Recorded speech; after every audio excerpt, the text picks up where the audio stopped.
குடும்பத்துக்கு 1000 ரூபாய் கொடுத்தோம். அதே காலகட்டத்தில் தைப்பொங்கல் வந்தது. தைப்பொங்கல் என்று எல்லா இல்லங்களிலும் தைப்பொங்கல் பொங்க வேண்டும் என்ற ஒரே காரணத்திற்காக எல்லா குடும்பத்தையும் 2500 ரூபாய் பொங்கல் பரிசா கொடுத்தோம்.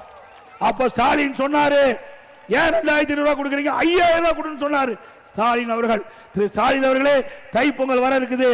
நாங்கள் நீங்கள் சொன்ன மாதிரி இந்த தைப்பொங்கல்ல மகிழ்ச்சியா நம்முடைய மக்கள் கொண்டாடுவதற்கு நீங்கள், ஏன்னா இதோட உங்க ஆட்சி போகுது, இனிமேல் ஆட்சிக்கு வர போறதில்ல, கடைசியிலாவது மக்கள் மகிழ்ச்சியோடு இருப்பதற்கு எல்லா குடும்பத்தையும் பொங்கல் பரிசா 5000 ரூபாய் வழங்க வேண்டும் என்று இந்த நேரத்தில் தெரிவித்து,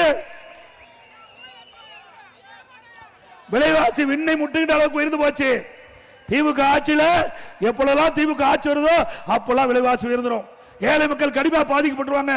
அண்ணா திமுக ஆட்சியில 1 கிலோ பொன்னி அரிசி 40 ரூபாய்க்கு வித்தது, இப்போ 70 ரூபாய்க்கு விற்குது பொன்னி அரிசி. இன்றைக்கு என்ன, அண்ணா திமுக ஆட்சியில விற்றதால கூடுதலா 60 ரூபாய்க்கு விற்குது, பருப்பு 74 கூடுதலா விற்குது. இப்படி விலை விண்ணை முட்டுகின்ற அளவுக்கு உணவுப் பொருள் விலை உயர்ந்திருக்குது. இதை கட்டுப்படுத்த இந்த ஆட்சியாளர் முடியவில்லை என்பதை நீங்கள் உணர வேண்டும். 200 கோடி அந்த வரி வருவாயில ஊழல், அந்த ஈடுபட்டவர்கள்லாம் இன்றைக்கு கைது பண்ணி சிறையில் இருக்கிறாங்க. அந்த மேயர் ராஜினாமா பண்ணிட்டாங்க. மேயர் கணவர் இன்றைக்கு கைது செய்யப்பட்டு ஜாமீன் வந்திருக்கிறாங்க.